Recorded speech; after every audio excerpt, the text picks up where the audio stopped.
Everybody must regain that common sense, which says that equality is the highest quality. Equality is the truth existing everywhere, throughout the universe.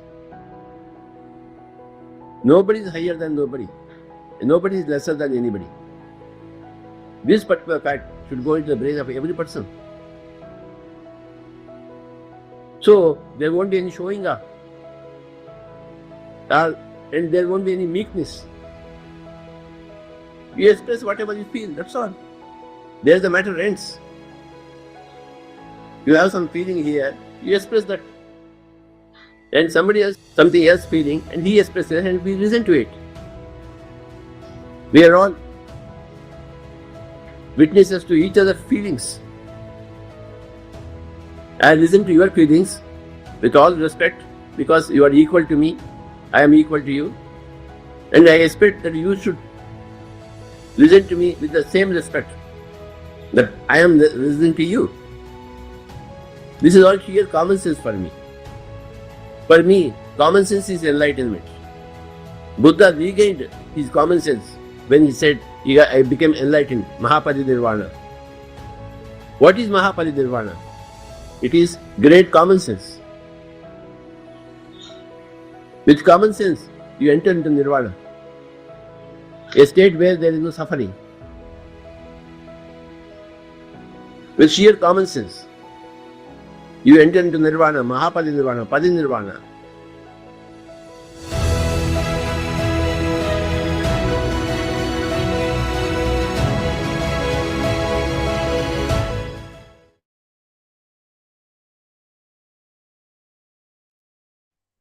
A very good morning and a wonderful evening to all the friends and masters joining us from across this beautiful world. And welcome to day 2 of Zen Journey Towards Inner Mastery. I am Neha Sharma, and before we begin, I would like to share my meditation journey so far as quickly as I can. My journey started a little over 3 years back, and on insistence of my mother, when I thought meditation is for some special kind of people and definitely not me. However, because I always felt that whatever my mother says helps me, so I thought of giving it a try, and I think that was one of the best decisions of my life. At that time, I was looking forward to some change in my career after a long break, and because I wanted to manifest certain things in my life. Manifestation was the thing that drew me towards meditation. What just started just as something to manifest something, and today when I look back, I realized it was not just those things getting manifested, but also certain other lot of changes happening in me.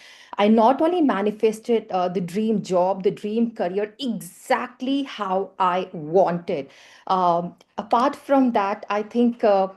It helped me to become a better person. I was such a confused person, and now I am more confident. My decision making has improved. My relationships has become better. I'm able to understand other person better, especially my own kids. Earlier, I used to think, okay, because I am the mother, I have to go certain way. Now I look at them as souls, and I understand they may also help me to contribute to become better and learn something from them as well. Apart from this, I would say that the feeling of regret, the feeling of those guilt trips I used to go earlier, why this happened to me, why only me? Now I understood, like, this is just my own thoughts, which is manifesting into my reality, and or some cause and effect going on. Lot of changes happening, and earlier I used to think I want to speak to the higher intelligence, god, whatever you call, I want certain answers. But thanks to Chandra Sun and all the masters here on encouragement, I started reading books, and then I understood, oh, the universe is already conversing with me when I read this beautiful book, Conversations with God. And earlier I used to think only words are the ways wherein, I should get my answers. But now I understood my own thoughts. Through thoughts, feelings, I can get my answers from the higher intelligence. Books like Four Agreements. The first agreement: be impeccable with your words. It's so, so beautiful. I understood whatever I am saying, it is also having an effect on my subconscious mind. So, how important my words are too. One important thing, another thing that helped me was, I think, I'm no more mechanical when I'm wishing people. When I say happy birthday, it's no more mechanical. When I say good morning, I genuinely feel it, and I realize, I don't know how it's happening. I'm genuinely happy for other people. It just happened. What started as, one facet I wanted to improve in my life, and today everything is happening. And the best compliment you can get is from your own family, or only when somebody in your family will say, oh, so many changes we start noticing in you. Well, I'll say I'm a work in progress, and thanks to Chandra sir on his encouragement, I'm also volunteer at Buddha CEO Quantum Foundation, and every day I'm listening to masters, reading the right books, and reading the right content, which is helping me to be there on track. And every day when I'm seeking certain answers, I need not to run to everybody. I know the answer will come from within me. So that's the beauty of, I'll say, my journey can be divided into: number one, exploration and meditation; number two, doing. When I learn something, I make an effort to do something, and now I'm into phase of doing to implementing, the trying to be that being state, and I'm still going on that path. Well, dear friends, if I keep on talking about my journey, I will need another 30 minutes at least more to talk about it. Well, it's time to welcome our great grandmaster, Chandra sir. So welcome, sir, and over to you.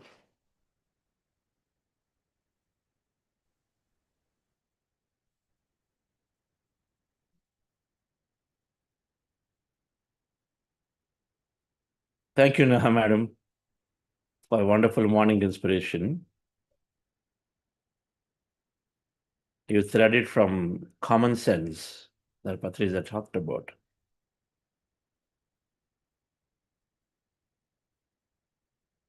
Everything that is talked about is common sense in the way we deal with people.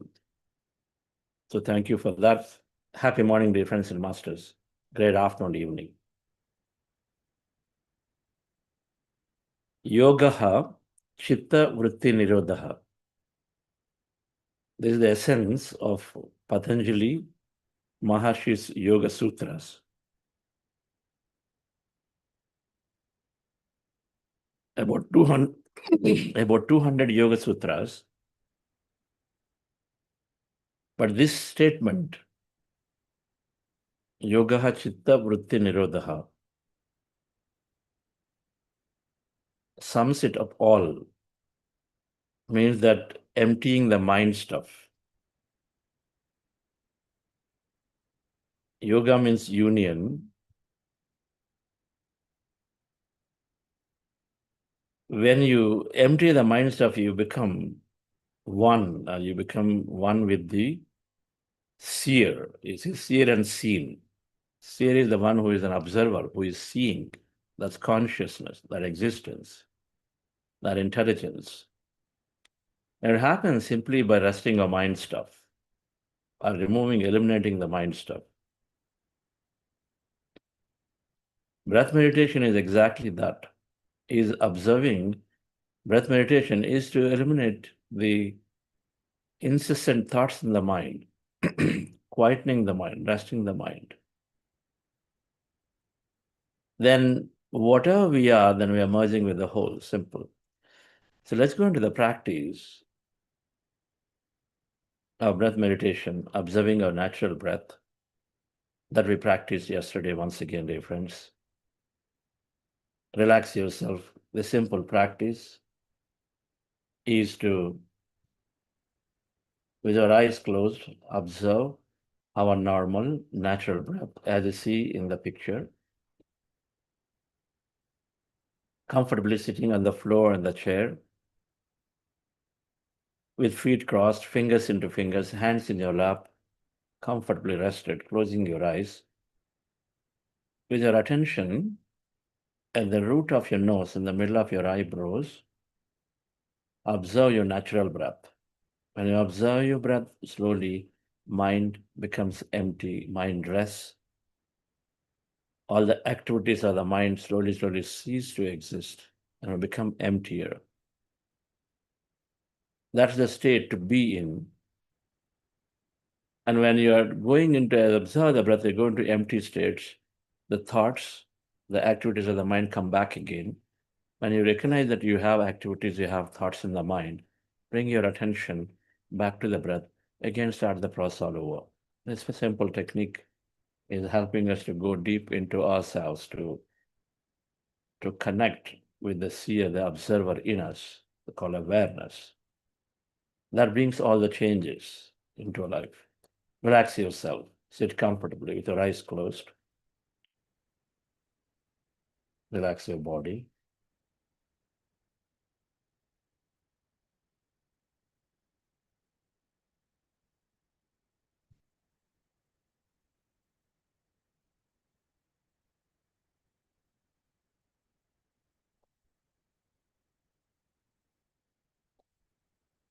Observe your normal, natural in breath and the out breath.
We are in a powerful group meditation.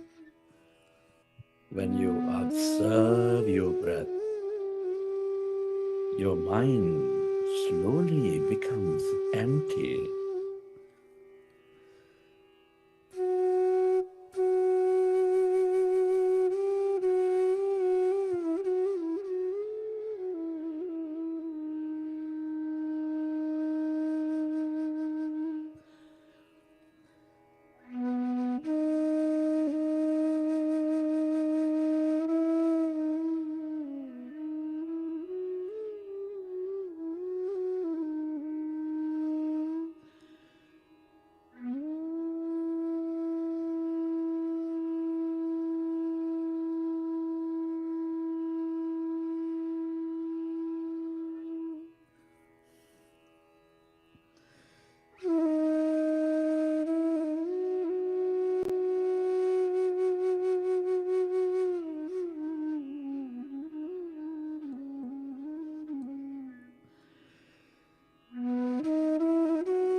Allow yourself to merge into your breath and allow yourself to go into that calmness, emptiness.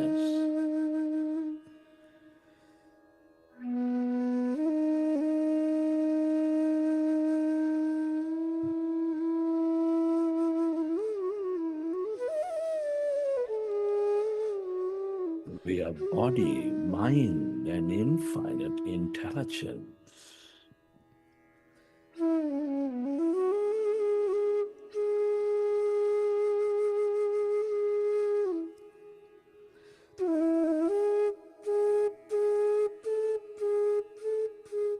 As you go into this calmness, emptiness, you dissolve the mind and body.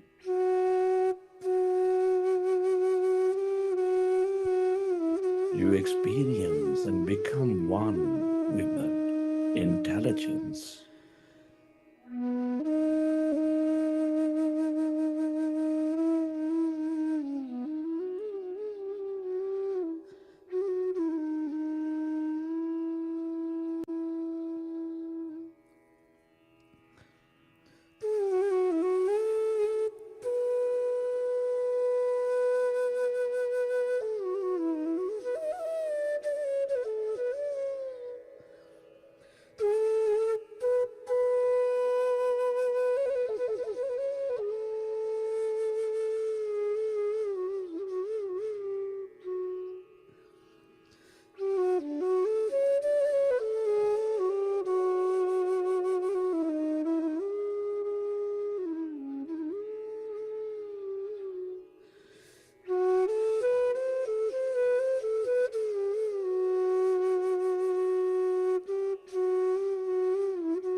become aware of the emptiness, that calmness.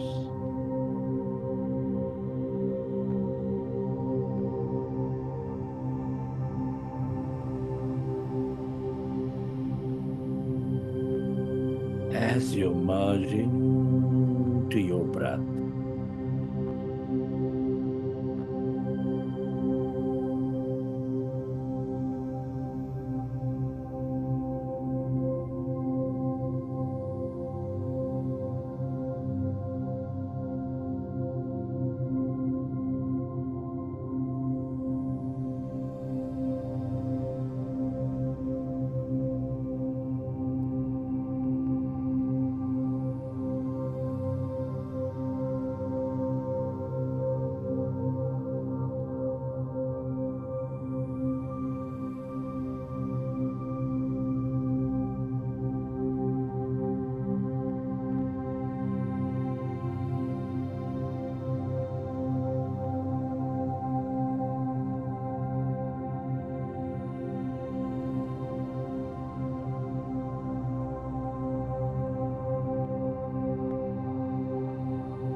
Allow yourself to merge into the emptiness of yourself.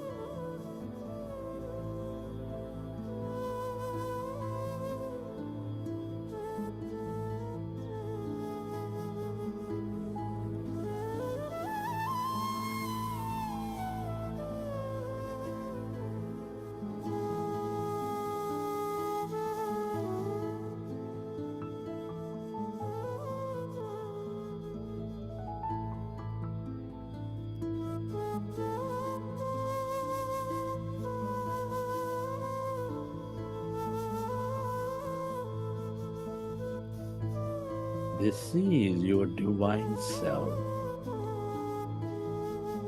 your greater mind.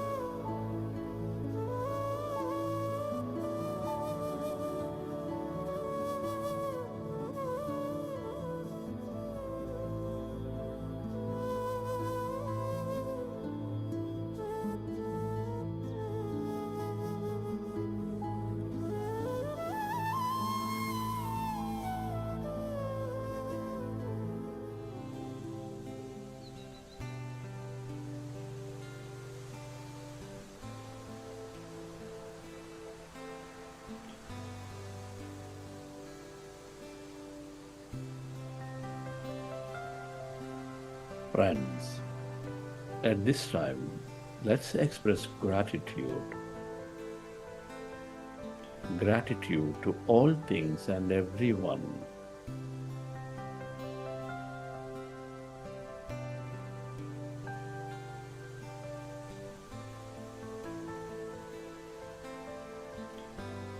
Your gratitude to your parents, teachers, mentors, your family, friends, colleagues, everyone in your life.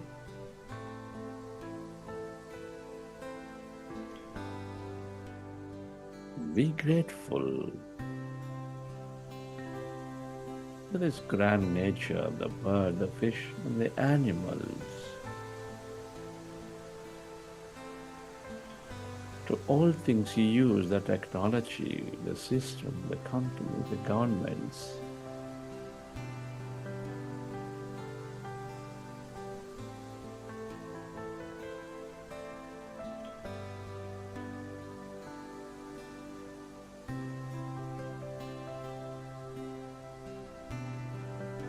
Gratitude to yourself and to this intelligent universe.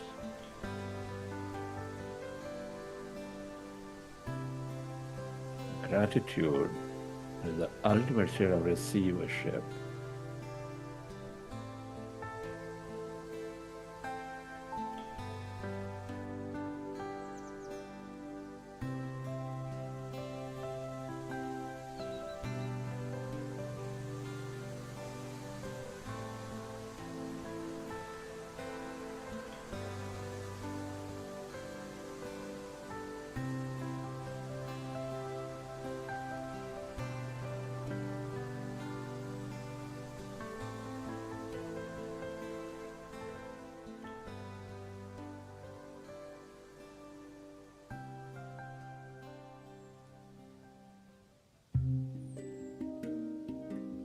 Recollect your experiences from the session.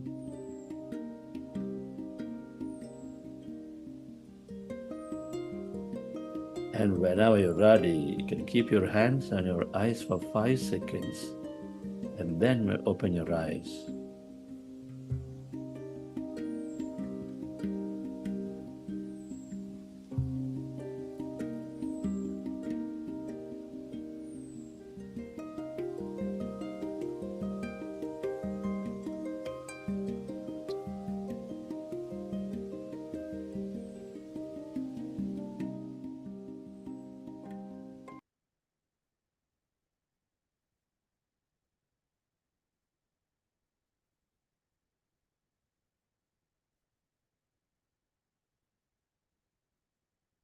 Okay, dear friends, hope you enjoy the session.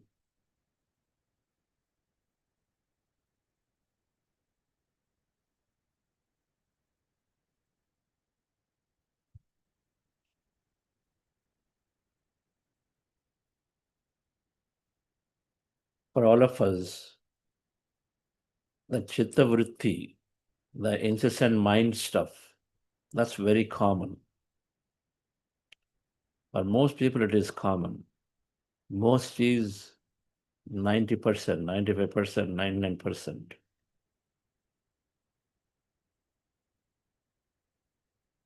Our quality of meditation is never measured by how many thoughts you have, because there's always, we are going and transcending the mind and going into pockets of emptiness. And so it is absolutely fine.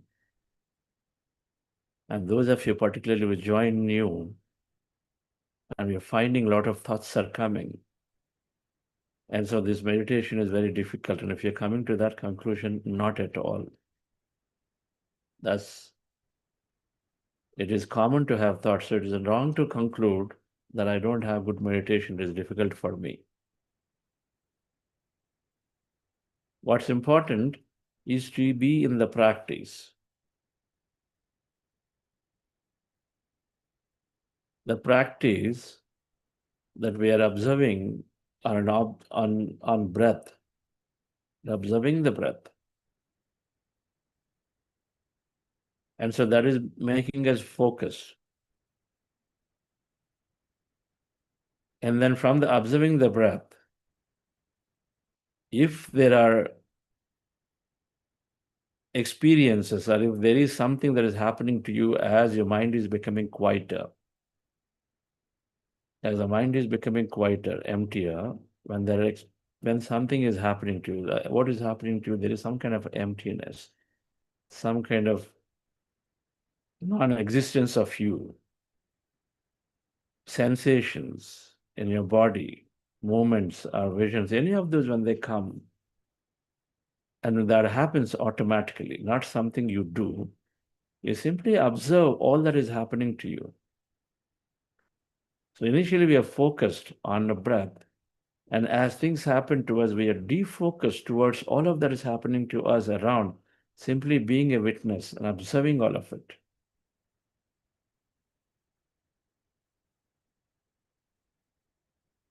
That observation of whatever is happening to us is the experience of that energy, or the field, or the consciousness, or the existence. So we are there with it. When thoughts come back, bringing you back into your body and your very environment, then you come back to your breath again. And so this is bound to happen several times. Thoughts will come several times, again and again and again. And then we bring our attention back to the breath again and again and again. And by doing so, we're also training our brain significantly so that it becomes automatic for us in a few days. We won't even bother, the thoughts are coming. Instead, all we know is the thoughts come, go to the breath again. That's all it is. There are several technical benefits of what this is doing to the brain and body. But the most important, apart from gaining physical health and all of it, is to start understanding ourselves.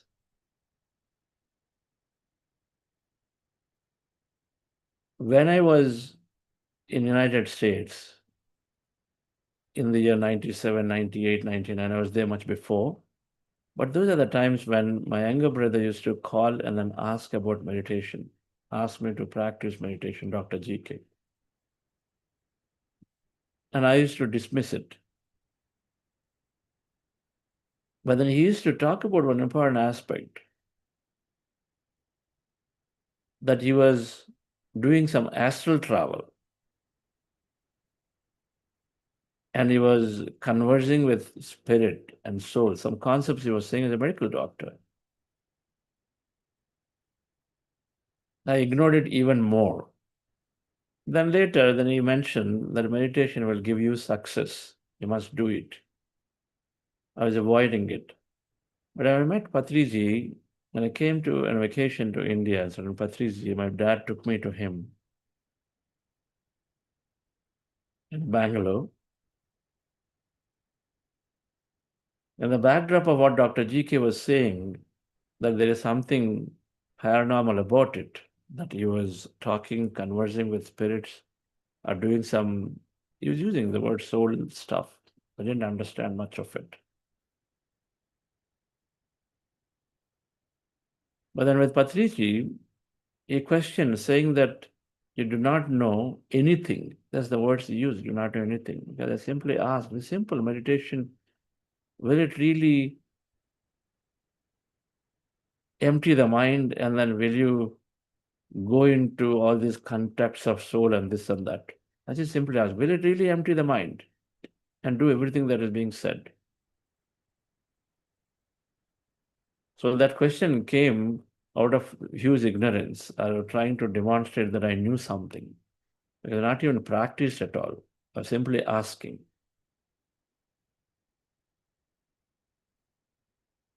I was simply asking because I was seated next to him, so I have to say something. This is the culture that I was brought to, that you have to say something when you are there.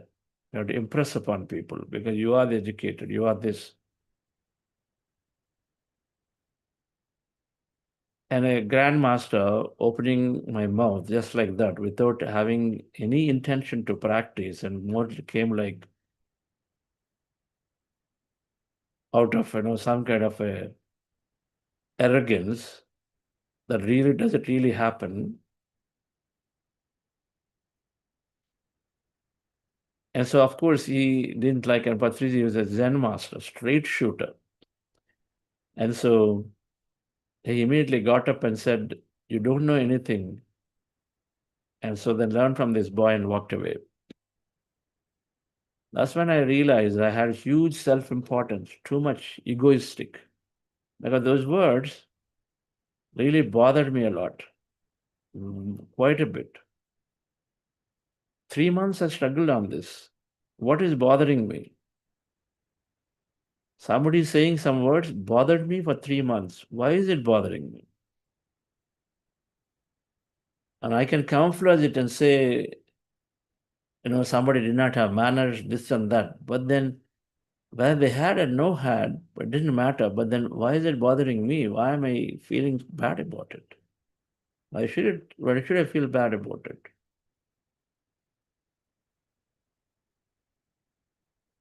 It asked me to understand that there is too much of egoistic self is there, that I knew it. I'm the one here, I have a lot of knowledge, already have learned computers doing great things. Who cares if I wrote patents, if somebody's words really bothered me so much?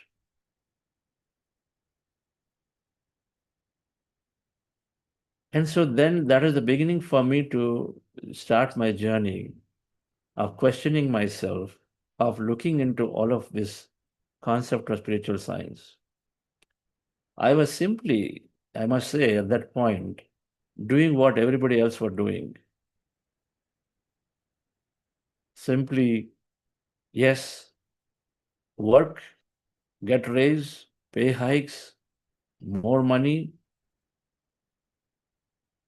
partying, or weekend comes, go and then play cards, this, that, everything. That's a very, very, very routine thing. Okay, weekend comes, you go for camping here, there, pretty common. Oh, weekend, we have to go out here, there in the United States. Just very routinely doing things without even questioning. But this definitely, those 3 months of questioning myself, of having that hurt feeling. But on the parallelly, on the other side, the things that I was listening, that your body heals, you create your own reality. And another statement, be a light unto yourself. Be a light unto yourself. I was reading these statements, and of course, the concept of astral travel, the spiritual science was there everywhere in the hallways. And so I started my quest, started observing, and then reading a little bit, though. I was primarily observing for some time. That experimentation by a beginner is very, very important. rather than blindly believing, oh, the master came, so much energy is there, I will touch them or be with them, then I get everything. Nothing. Thankfully, I didn't have that kind of mindset. But then I was closely observing when so many people go to Patriji and then they're wishing to shake hands with him. I said, what is it that is driving them to be that?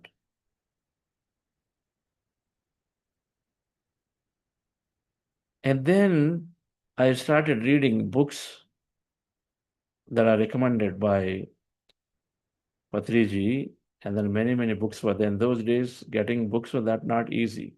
You don't get an access to a book that simply. There's no Amazon that time, and you have to go to a physical bookstore, and then very far and few.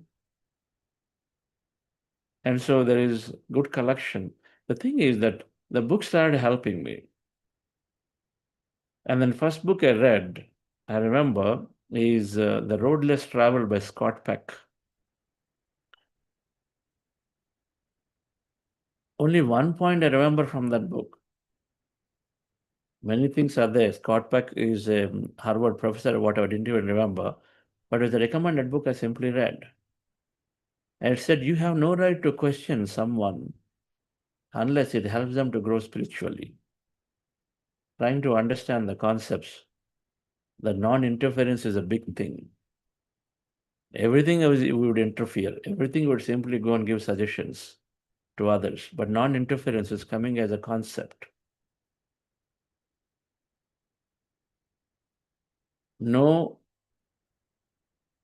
killing, no violence, no interference, middle path, meditation and middle path, the 5 fingers that Patriji used to talk about regularly.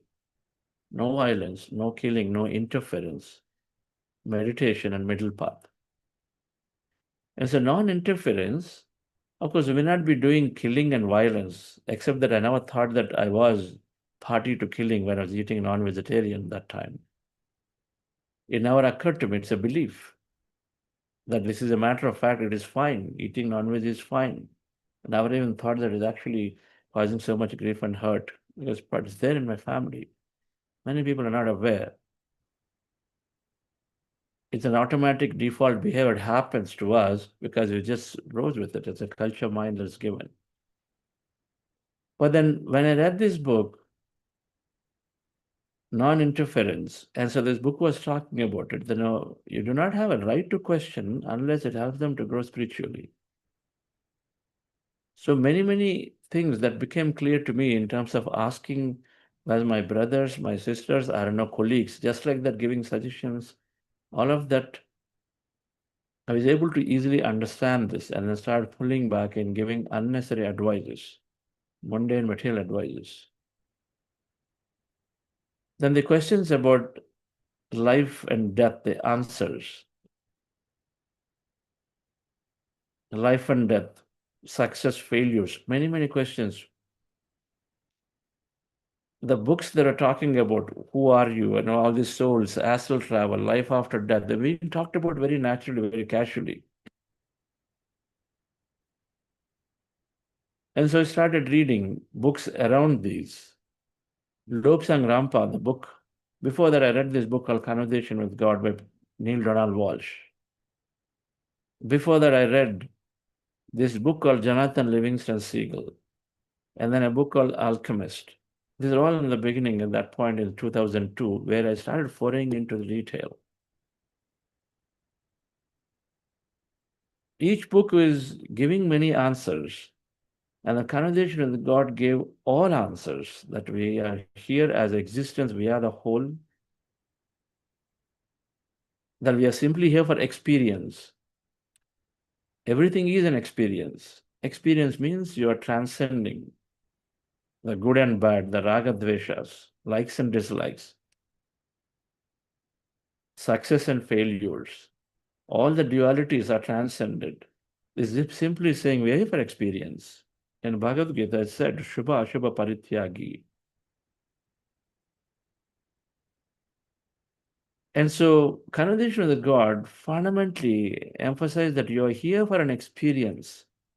And all judgments about experience are made here in this culture, society, and then, religion. Everything that we've got is what is making us to make judgments, label experiences, and then feel good and not good. And so that book gave me all answers, and it became very, very clear that you're here for an experience, and everyone is here for their experience with their own plan, their own design.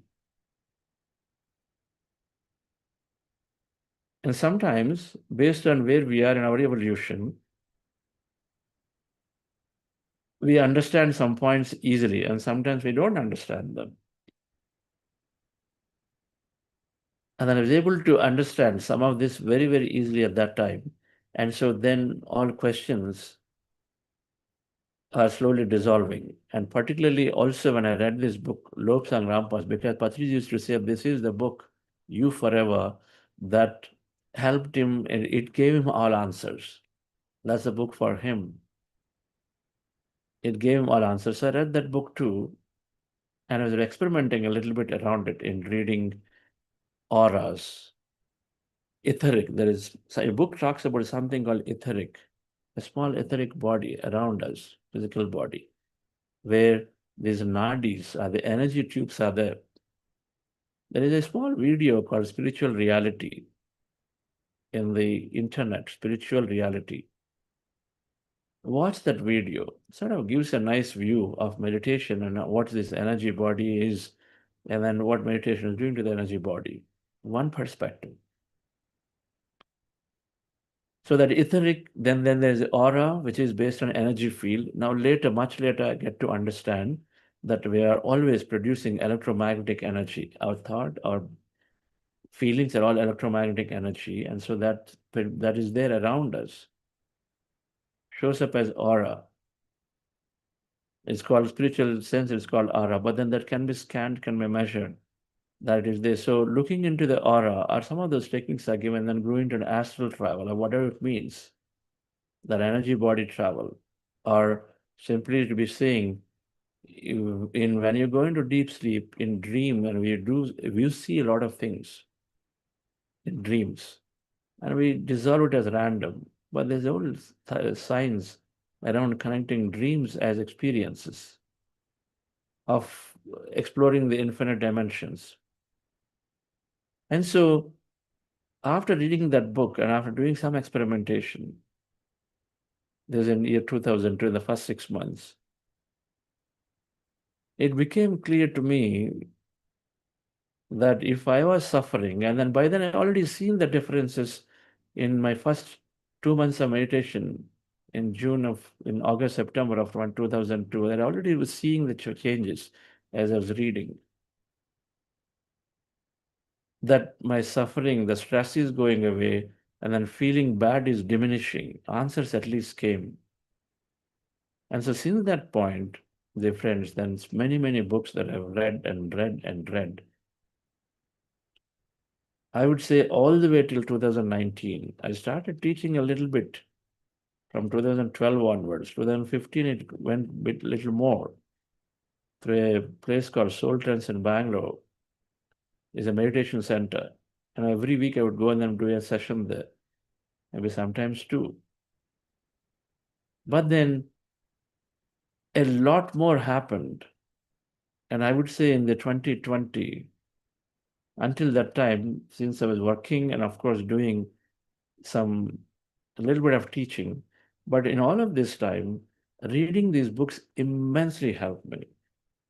Hand in hand, working with Patriji and doing much of service, which has started in the year 2003 itself, the moment I understood the importance of meditation, that this has to be given.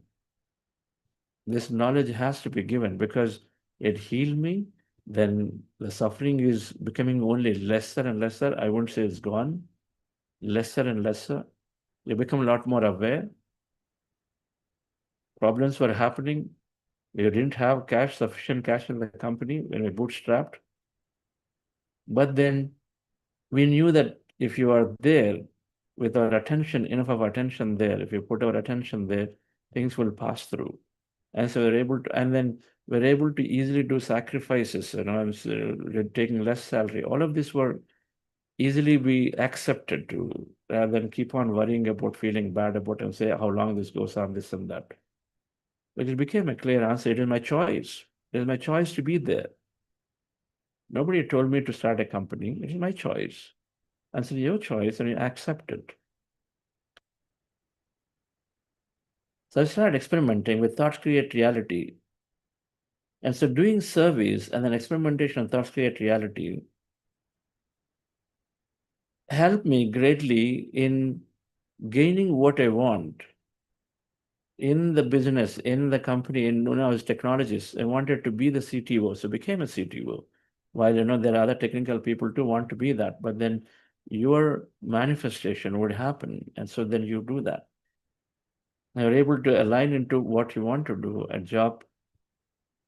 And so the manifestation, or thoughts create reality, was greatly being experimented.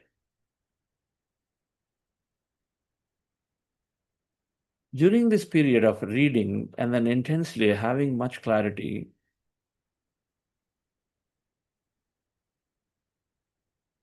it became clear that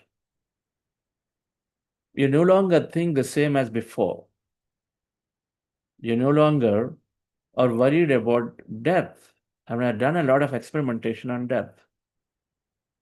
When I was very, very fearful in the beginning, the intense practice in the beginning 2 years, I'm very, very fearful about death. Because that's what you were told. If there is a dead body, you don't even go close by because you're scared about it. But then as I understood that all suffering is due to ignorance, and then there's one statement from Gautama Buddha, suffering is due to ignorance by Gautama Buddha, or the Four Noble Truths. There is suffering, and then ignorance is the root cause of suffering. In the kleshas, 5 kleshas that Patanjali talks about, the first one is ignorance. Sufferings. What causes suffering? 5 things, but first one is ignorance, are the main thing. And then he talks about raga dveshas, fear of death, egoistic nature. They all are there, but then it is said that ignorance is the cause of suffering. And so then it was easily understandable. If I have got fear of death, then I wanted to sort of get over this. And then reading a book by Peter Richelieu, A Soul's Journey, greatly helped me. That book nicely talks about what happens after death. It is a beautiful life out there after death. All answers were there in it. It is joyous ride. It's not whatever that, either if you knew or don't know. Many times you don't even know what death is. We simply die into it. We don't know many times why we are doing what we are doing. That was the state of me before 2002. But then thereafter, in the first 6 months to 8 months, 9 months, after reading some of these, the clarities were coming, that there is a plan, there is a design, there is an existence.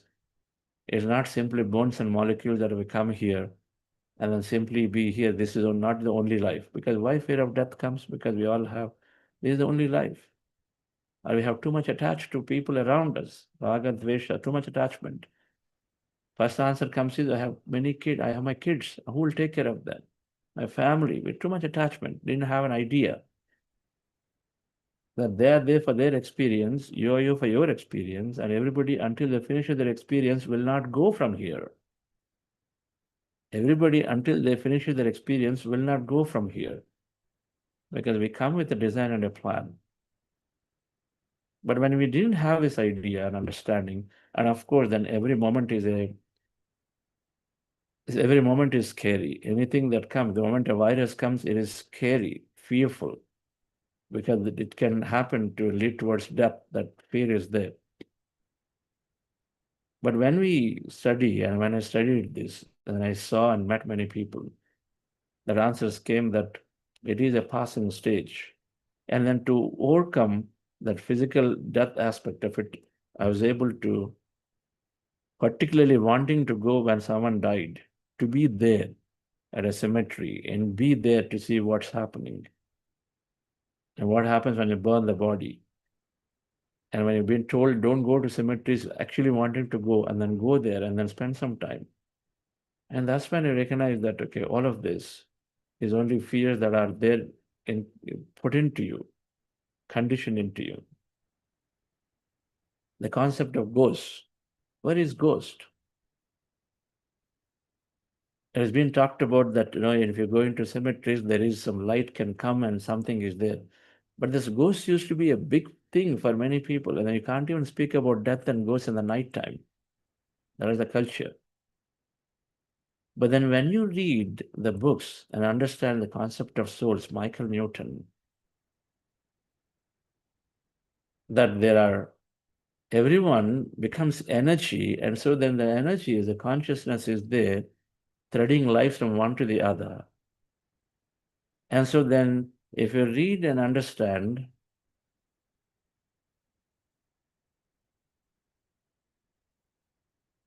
this life after death books, where in the first 3 days, and then some of it that I was listening from other masters, that in the first 3 days it takes for a body to dissolve or the etheric to dissolve, and then travel around, and then those who are deeply attached to a few things that they didn't want to leave, and so then sometimes they are there staying back. They needed help. And so then that could be showing up as light in the cemeteries and this and that. But some of those explanations gave me enough understanding to not be fearful about it. It takes a few days for things to completely dissolve, the etheric to dissolve, and so then you're fully released from here. When you read Raymond Moody's books, when you read Sylvia Brown, another set of books that I was reading of her, and they all talk about conversing with energy. They all talk about patients or people who went unconscious and then had certain experience, came back and then talked about. And so it gives tremendous amount of answers to know life after death, at least for me, is there. For sure is there. And so then the fear of holding on to the body dissolves. It's called Bhavaroga. So that dissolved significantly. Answers came from conversation with God, but then until I studied some of these life after death books, the clarity came. And so then, dear friends, then I was able to readily jump in to give priority for spreading meditation. Like I saw Patriji so much that he was able to do. By then he resigned his job and already 10 years into his whole practice. 1990 he resigned his job. And from 1990, Patriji was spreading meditation, going from post to post, pillar to pillar. And so I saw the genuineness in this great master who was traveling without money. That means he's become so fearless. He was traveling without anything on him and no job, no nothing, but still fundamentally the belief, the statement is that if you take care of the universe because you are that, then the universe takes care of you. Is fundamental principle that I was hearing. And I saw the genuineness. And so then I felt that I must be part of this movement. The meditation that it helped me to heal, it helped me to improve my quality of life significantly, helped me to give so many answers. And so that sort of made me to feel that this must be given. And so it's no brainer for me to be part of his movement, his mission, to be there. And one of the best decisions that I think I've taken is to, even though in the beginning, not sure what I'm getting into, to become a trustee for Pyramid Valley International. But then, and nevertheless, I jumped into it. I had a conversation with Vani, and then we didn't have any idea what it would entail to. But then I was asked to do, and then I was willing to, without thinking too much about it, whether I have time or not time and all of that. I was ready to join and then take up that role. I'm very, very grateful to many masters who are coming forward. The moment you see some transformation coming forward to help. But because that fundamental transformation was there, the questions were answered for me. And so I was able to hold on to this. And then what really helped me to hold on to that service, because many a times at workplace, you get pushed into many things. You have deadlines, you are there. I was very young at that time, around 30 years. And you have deadlines, you have this and that. And many times easy to say, oh, that service work, just put it off. That's second priority, easy to say. But my constant companionship with other masters, constantly learning from other masters, and then constantly staying in touch with books helped me to stay in the path and take that service as equal priority, not lower priority. I didn't have scientific understanding of reprogramming belief system and all of it at that time. That came much later, 10 years later. But I now more understand, I permanently reprogrammed myself that doing service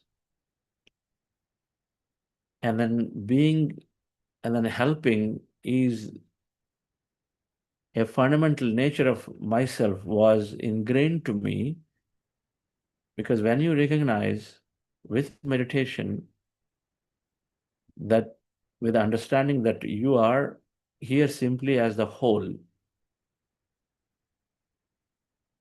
having your experience, but you are fundamentally connected to everybody, no different, and others are no different. They're also the same. And so then only thing that would come to you is to see how you can help. And so that got ingrained in the beginning, and I would say it's because of the intense practice. The first 12 months practice was quite intense. And then later on, people around me helped.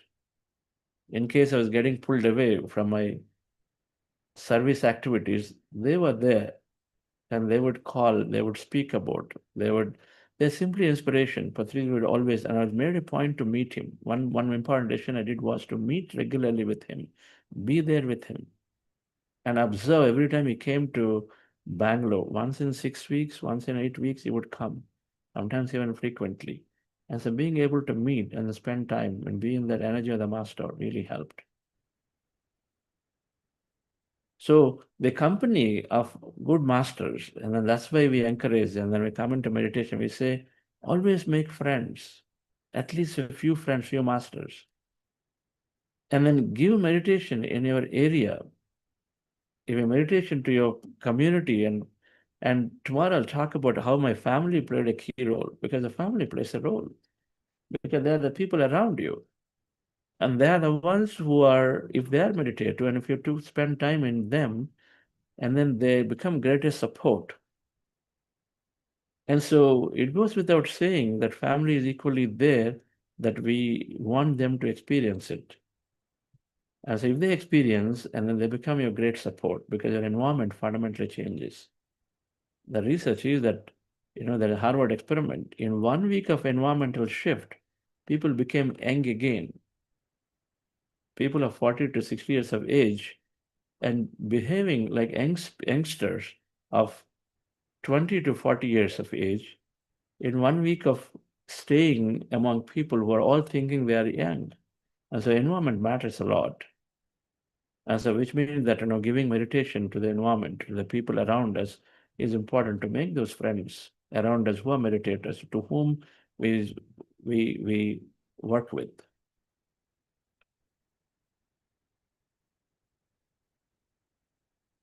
So for me, it is a sincere practice of every day, an hour of practice, and full moon nights, every time full moon nights come every month after month without missing, using the time to do not just 2-3 hours meditation, going there for whole night meditations as much as possible. I used to have a baby, Alekia, and then Sanat came later, but then Alekia was there before. And so in the first 3 years, we were going to full moon meditations, to Mysore, by Kaveri Riverside, or somebody's field. Here, there, we were traveling. And then Vani was able to cooperate, and we were able to go. Small baby didn't really matter. 4-year-old that time. But being able to go and then experience and then ingrain that a lot more. I think these experience help in person. That's why we are encouraging and saying, go into nature, go into a place where people are there meditating together. But all of those help to see the commitment of people, how people are transforming, how people are getting experiences. And so these practices of being able to connect with people in person helped a great deal, while reading books, of course, is the basis of all the knowledge, all the answers to the questions, to be able to be in the path. So thank you very much for being in, listening to this. We will meet again tomorrow with some more understanding, and particularly how my family played a role. Dr. GK, my father, my mother, and all of them. Everybody is a great master. And everybody took on to this. Everybody was pursuing by themselves. And talk about some of those aspects. Thank you. And Neha, madam, any announcements? So, no announcements, but yes, the book Breath Mindfulness Meditation has been shared on WhatsApp groups. Please go through the book, easy to read, and makes us understand about Anapanasati meditation. And, sir, there is a question. Can we take that now or later? Yes. Okay, sir. So there is a question by Sindhuji. Namaste, sir. Can you explain what it means when we hear about people being possessed by the spirit who all of a sudden become sick or not normal? Is that for real? Also, please can you advise of any books that can explain this further? Thank you.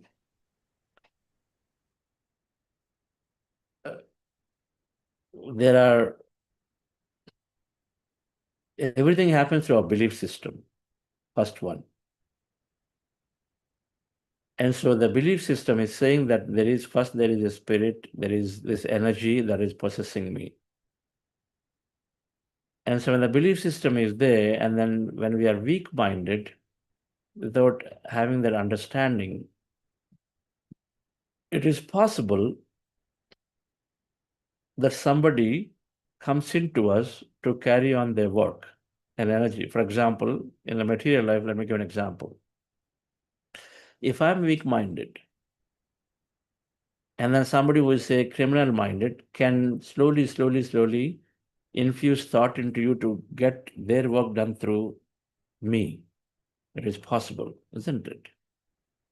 That energy is there into us, so then we sort of do the work for them.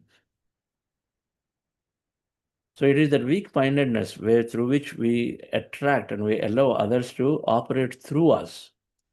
So it is that concept, from an energy perspective, a consciousness which wants to operate through one is possible. But these are called low energy spirits.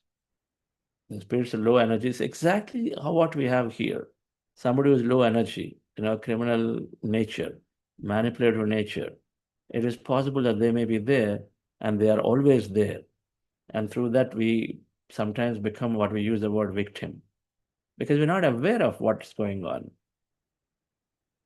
And so possessing, a spirit coming and possessing, first of all, a huge belief system where, oh, this comes to me and this is going to occupy me. And then if you are weak-minded, it is possible that it comes, right? Many times it's not there. Many times blind beliefs are, even somebody speaks differently than they are in villages particularly. They're beaten, they're, handled pretty poorly because it's blind beliefs without knowing what's happening. Some books that can help in this are, start with Michael Newton's books about journey of souls. Michael Newton. If you just read Life After Death of many spiritual scientists, they can help to, and then the PMC channels, by the way, have a lot of information around these. But Michael Newton definitely can, his books can help through case studies. They're not about, they're actually case studies. He's interacting with many people. and then the case studies through regression session that you would encounter. And so his books are helpful to start with the journey of souls. Okay.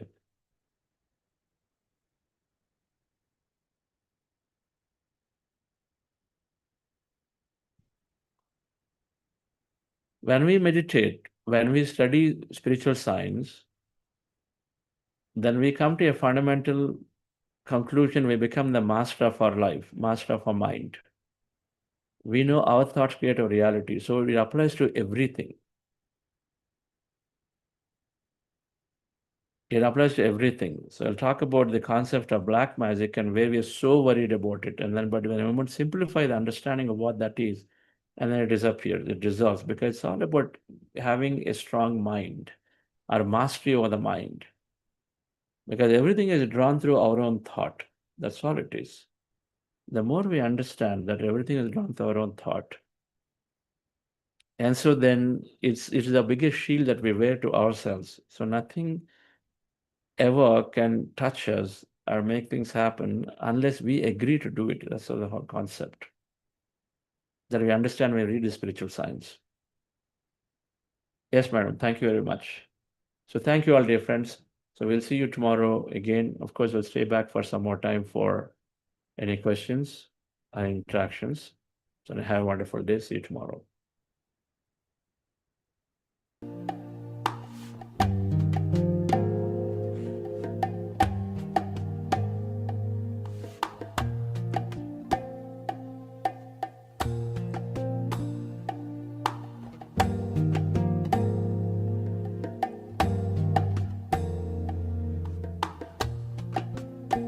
I see the beauty in you.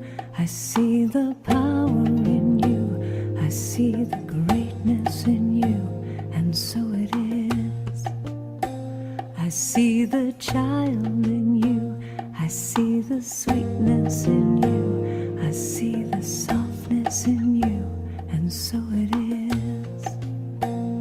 I can see it.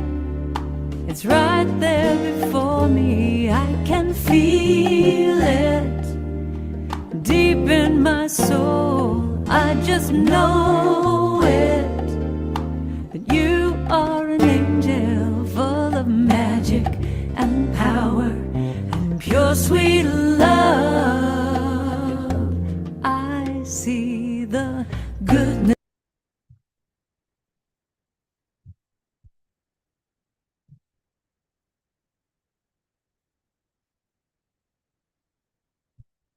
Chandra Sridharan, madam. Can you hear me?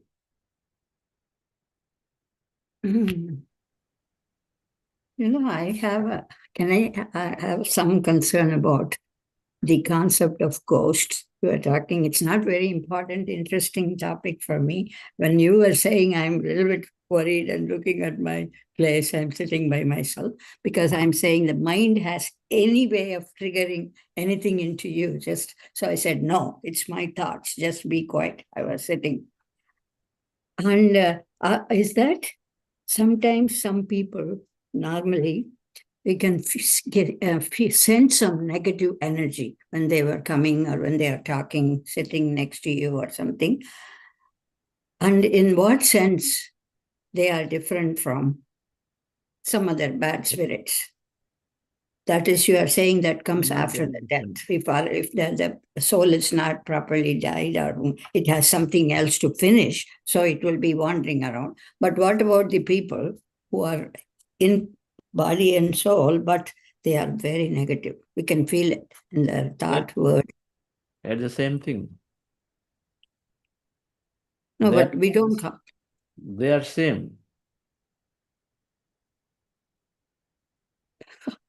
It's all the same. See, here is what it is, right? First of all, the entire practice of meditation is to transcend beyond negative and positive. Right? Okay. We go beyond these, isn't it? And so this, only then we can embrace a person who is really needs help. Somebody is criminal-minded has become because of certain illusionary aspects, certain conditioning, certain situations, environment, circumstances, isn't it? And so then if we say is negative and then is criminal, then we isolate them. That's not the whole point of spirituality. The spirituality to embrace that it's all different aspects of you, right? So this negative energy, positive energy has to be transcended. But your answer a question, whatever that is there, which is what you feel negative, yes, it's possible, just like a negative person who is there around you influences you, right? So what do we do in the situation, whether it is energy coming in or a person coming to you? The situation is that you become stronger first. You understand these aspects. You don't get influenced by somebody else. And by building the sound mind, having the mastery over mind, isn't it? And how does it happen? With awareness. Because awareness is telling us and say, okay, here something is not right. Somebody is asking me to steal stuff. Somebody is telling me this is okay, but I don't find it is right to me. It's not natural to me. So with awareness, then when you have enough meditation, then you are tuning into the qualities of consciousness, which are about not stealing others, which is stealing from others is like interfering into others, isn't it? It fundamentally comes to that aspect. And so why should I do it? And so then we're able to pull back, and then with courage, we're able to defend or not take that thing. But otherwise, weak-minded, with the greed somewhere, slowly, when there is greed, and then which is sort of coloring our experience, so it becomes easy to take sides with those who are slowly sleeping in.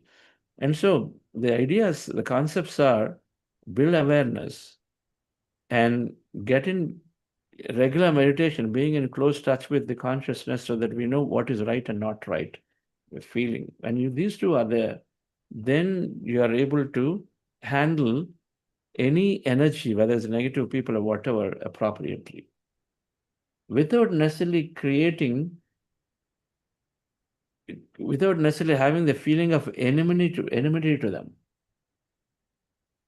You're still compassionate. You may still not be necessarily, we don't carry the enmity and grudge into them because somebody is doing something. Instead, we say, okay, there is ignorance in them.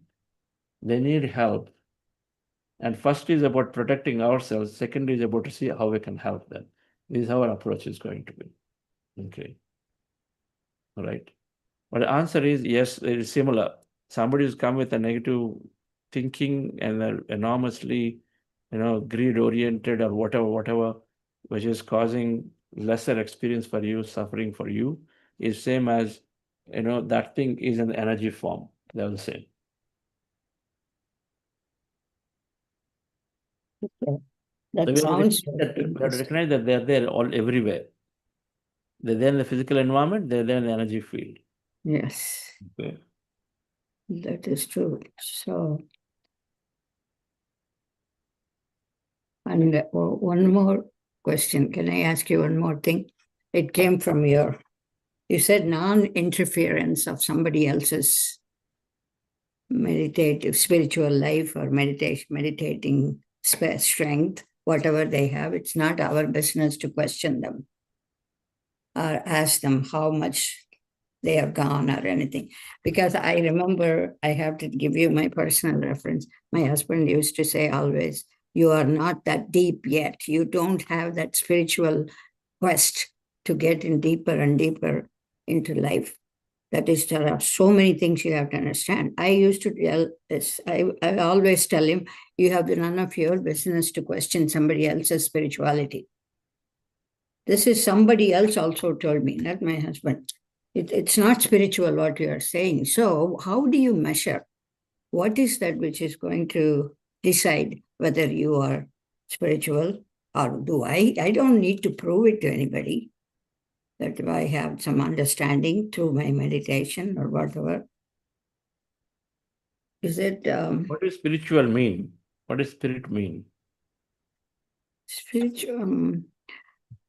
That's a very good question. I have myself got into it now. Spirit means existence. Okay. Spirit means all that exists is spirit. Soul means an individual consciousness. Okay. Spirit is everything, and soul is a speck of it. Right? A speck of it, like you and me. Basically a speck of consciousness. Spirit is all consciousness. Okay. And so the Purusha and Prakriti aspects of it. Now, what is the function of spirit? That's all it is. So what is purpose of anyone is to know that you are that. And so when you say spiritual, apply the nature of spirit and then be that. Spiritual. Somebody is factual means they talk about facts. Spiritual means they are exhibiting spirit's nature. Spiritual. Spirit. Okay. Spirituality. Okay. So what is the nature of spirit? Okay. So we understand nature of spirit. Who is helping us? Suppose there is a lot of times we say, I've gotten help. I've gotten help, sudden, unexpected help is coming many times. Okay. If the nature of spirit is helping, then it is that. If the nature of spirit is to experience more, it is that. Experience, because the spirit, what is happening, the entire consciousness is always expanding, universe is expanding ever. Your experience is expanding, mine is expanding, all experience will only grow more, so it's called expansion. Nature of spirit is expansion. Right? Oh, okay. Nature of spirit is curious. Is it always doing something new?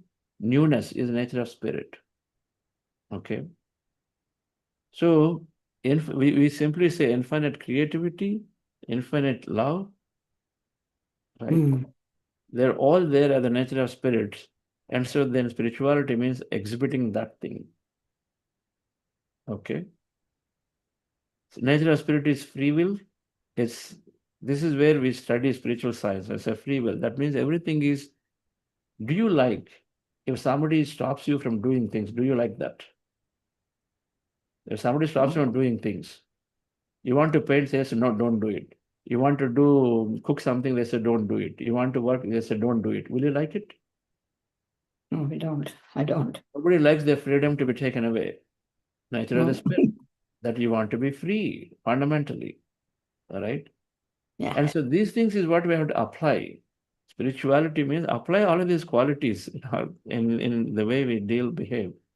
If you are spiritual, then you need to allow that freedom. If you don't like your freedom to taken away, give that freedom to somebody, anything, right? If you want to be helped, as the nature of spirit is to be helping, to be non-interfering, because freedom, interference means you get taking the freedom away, right? Oh, yeah. Oh, And that's why do so we interfere? We interfere because we see somebody has a very tiny, mini bodies, and we say, okay, very weak. They don't know anything, and so they have to tell everything. This is where we start with. That's the problem.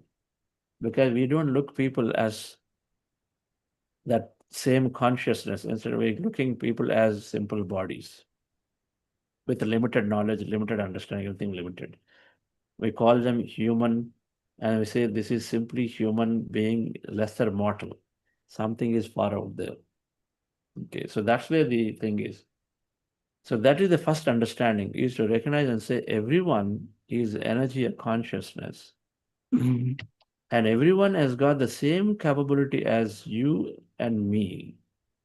And everyone can unlock the capability through their own training of the mind. Because it's the thought which is causing things to happen. Mind, the thought is the causing things to happen. And so then we come to this understanding, then we apply spirit's nature in our daily life. I think I am better now. I'm really good. You are very spiritual. If you're not interfering, you're very spiritual. Okay. That's good. If you're not caring for others, then you're not spiritual. If you're caring for others but non-interfering, which is the most difficult thing to do. We are caring for others. In the process of caring for others, we say, yeah, it's only for your good. But then in the process of thinking, doing good for them, and we overdo, and then we stifle people and say, don't do this, not good for you, not good for you. Many things like that. Which is where the problem is. Right? Yeah, I get it now. I feel better about it now. Good. Care for others, not at the expense of taking away somebody's freedom. Okay. Yeah, that's good. Yeah, but meditation definitely helps understanding these kind of things. Small things, it won't never touch me anymore. Okay. Thank you. Yes. You again here after it looks like you were in St. Louis 2 weeks ago and you are here now. Such a advanced world. Technology.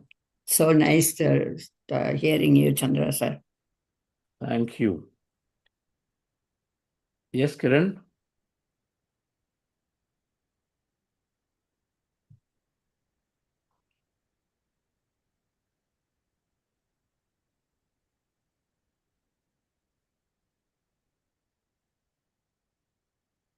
You're still muted.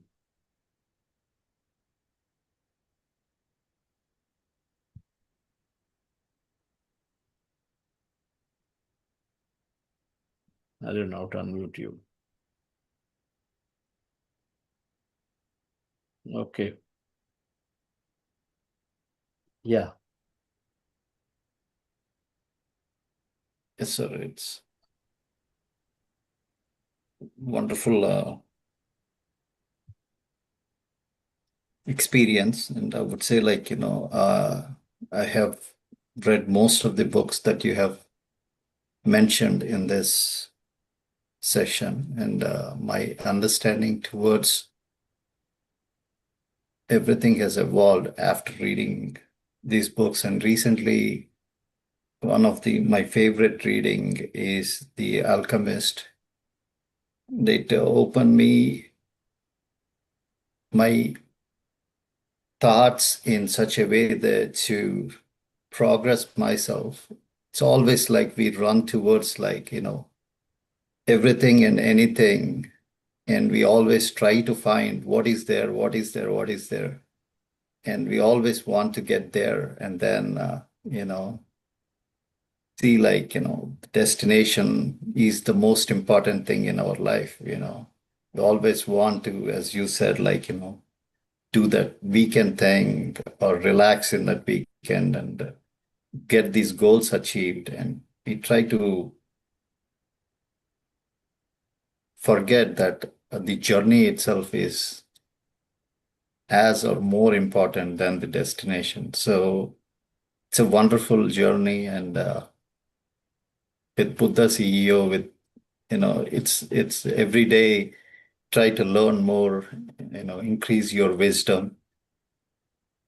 And every word that you say, every sentence and every session enhanced my experiences. And every day I get to learn more and be in the true happiness. And it's only joy. Every meditation session, I go into that immense joy. Like, it's very hard to explain.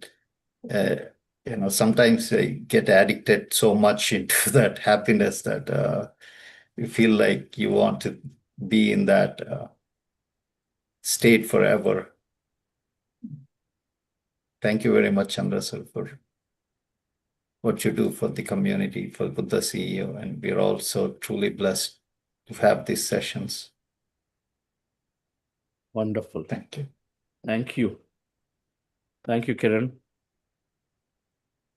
Yes, I like you because you read a lot of books. Okay. That shows sincerity. All I'm trying to say is sincerity of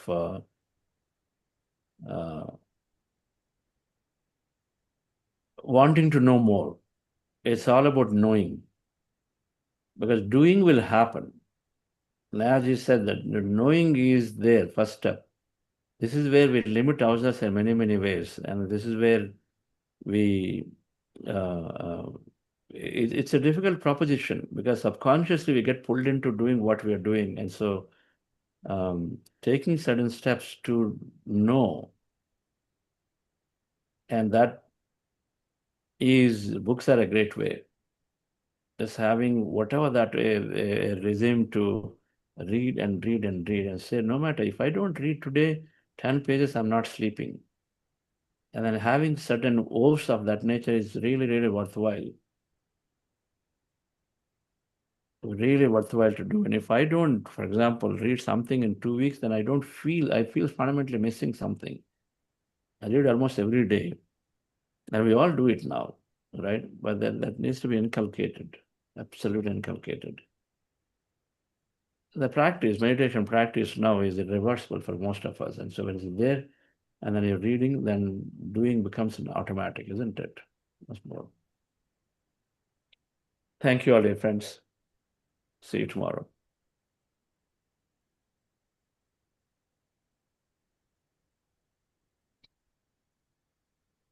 In you, I see the wisdom in you, I see the strength in you, and so it is. I see the joy that's in you, I see your light shining through, I see the love that's in you, and so it is. I can see it, it's right there before me. I can feel it deep in my soul. I just know it, that you are an angel full of magic and power and pure sweet love. I see the grace that's in you, I see the courage in you, and I see the heart that's in you, and so it is.